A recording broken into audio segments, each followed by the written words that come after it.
me see if I understand your position. Basically, would you say that it's wrong for the citizens to initiate physical force against other citizens like an armed robber does?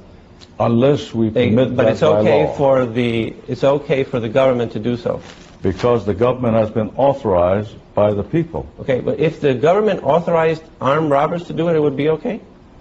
If the government is that foolish to do so, I don't know what kind of country that would be, but that's legal, and if it's constitutional, so be it.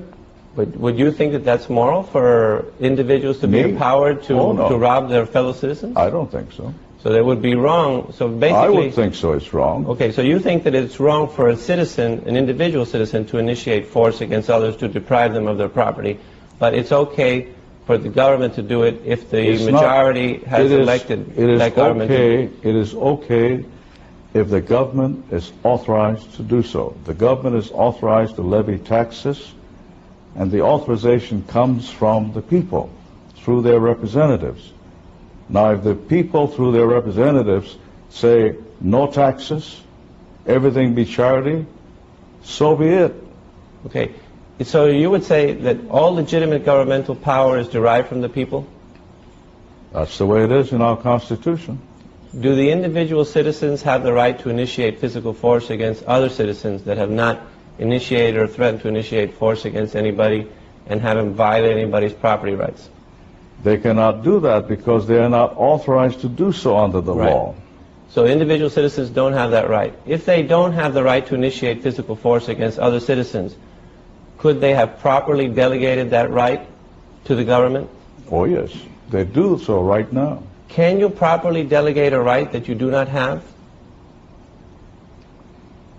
You can give the right to their representatives to make laws that will authorize or make prohibitive certain activities. So you think that you can delegate absolutely. a right that you don't have? You can properly delegate a right that you don't have? You cannot tax your neighbor, but you can authorize me as your senator to vote for a program that will tax your neighbor. Okay, so if you say that a person can properly delegate a right that they do not have, is that correct? Under your distorted argument, yes. Okay, well, I don't have the right to use your home in Hawaii, right? But could I delegate that right to some of my friends? No way. Right, so you really can't delegate a right that you don't have. You have to have the right in order to delegate We're it, right? talking about the government here. Right, but you agreed that the individuals do not have the right. You can authorize the government. Right, but did you agree? Take over my residence. Okay, but do you agree that the individuals did not have the right to initiate force against the other individuals? They don't have that right. No. So, although some people think they do. Then they could not have delegated that right if they didn't have it. They would delegate authority to us, their representatives, to make laws in their best interest. So even if they don't have the right, they can delegate it to somebody else. To make laws that might do that. So then you think that you can actually delegate a right that you do not have. I don't know why you use this tortured route. Well, you know what I'm saying.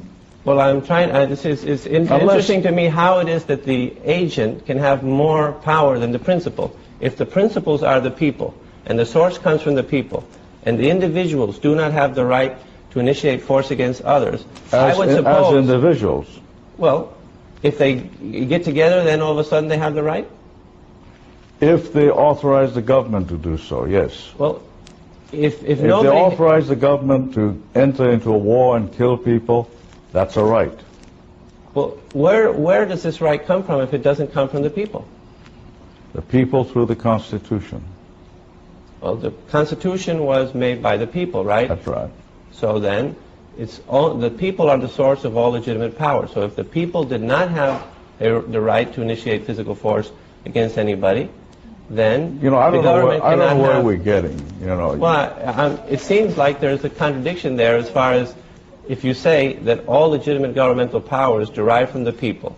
You agree that the individual citizens do not have the right to initiate force against other citizens, then it would seem clear that they cannot delegate that right to the government. Why don't we just leave it this way?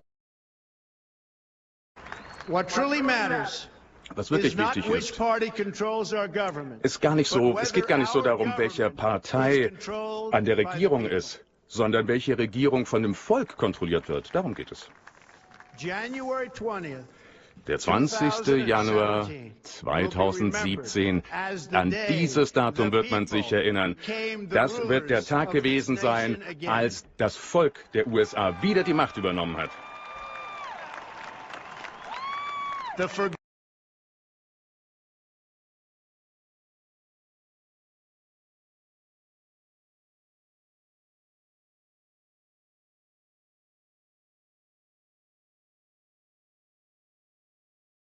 These fraternities are bloodlines, so they go long, back in history. The fact that they walk on the red carpet. The only queens and kings walk on red carpets. So how come your American presidents are doing it? Because they're bloodline. 43 American presidents, all the ones who became president, are directly linked to British monarchs by blood. From Roosevelt, in fact, all of them, all of the ones who became president are linked by bloodline to royal families, and the walking on the red carpet, which is the bloodline, proves it.